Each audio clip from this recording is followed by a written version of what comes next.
ये database file के अंदर कुछ कोड मैंने कॉपी पेस्ट कर दिए। इसमें सबसे पहले हमें कुछ वेरिएबल्स डिक्लेयर करने होते हैं और उनमें वैल्यू स्टोर करनी होती हैं, ताकि जब हम उन स्ट्रिंग वैल्यूज़ को दोबारा दोबारा इस्तेमाल करें तो किसी जगह पर स्पेलिंग्स जो है वो मिस्टेक ना हो जाए। तो सबसे पहले हमने जो है वो डेटाबेस नेम, इस ये वाला एक वेरिएबल डिक्लेयर करना है और उसमें डेटाबेस का नेम स्टोर कर लेंगे। फिर जितने टेबल सही होंगे उतने वेरिएबल आप डिक्लेयर करेंगे। फिल वक्त मैं एक ही टेबल वाला ये जो है वो डेटाबेस क्रिएट कर रहा हूँ। अब इसके बाद जो है वो आप कॉलम्स के नेम यहाँ पर डिक्लेयर कर लें, क्योंकि नीचे चल के आप देखेंगे कि हमें कॉलम नेम चाहिए होंगे जब हम डाटा इंसर्ट करने लगेंगे या डाटा को गेट करने लगेंगे। तो उस टाइम कॉलम नेम इस तरह से अगर लिखा जाए तो स्पेलिंग मिस्टेक हो जाती है।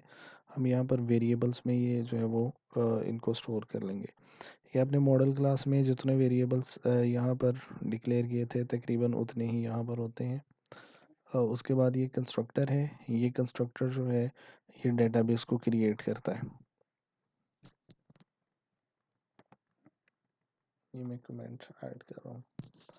चलें, उसके बाद ऑन क्रिएट वाला जो फंक्शन है इसके अंदर हमने कोड लिखना होता है, क्यूरी लिखनी होती है टेबल क्रिएट करने के लिए। तो यहाँ पर मैंने एक स्ट्रिंग टाइप का वेरिएबल लिया है, क्रिएट टेबल क्यूरी, और ये वो क्यूरी है जो एक्चुअली टेबल को क्रिएट करेगी। इसको हम इस लाइन के अंदर आके एग्जीक्यूट कर रहे हैं। यहाँ पर ये क्यूरी एग्जीक्यूट होगी। यहाँ पर जस्ट वो स्ट्रिंग की फॉर्म में हम उसको लिख रहे हैं।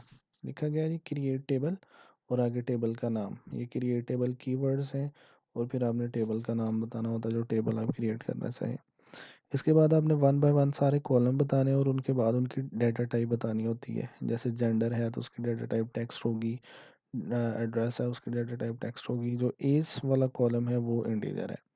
इसी तरह आईडी वाला जो कॉलम है उसको हमने इंटीजर रखा है, प्राइमरी की बनाया और ऑटो इंक्रीमेंट कर दिया।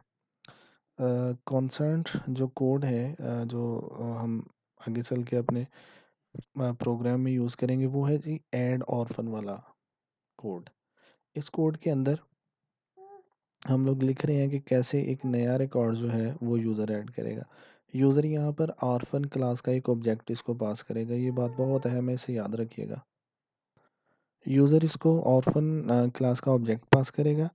अब हम यहाँ पर डेटाबेस को राइटेबल एक्सेस उसकी ले रहे हैं डेटाबेस की।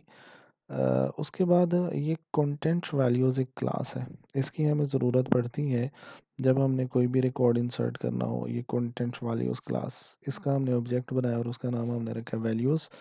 इसमें वन बाय वन हम वैल्यूज़ पुट करते जाएंगे। पहले हमने आईडी वाले कॉलम में वैल्यू पुट करनी है, फिर नेम वाले में gender, date of birth, address और एज।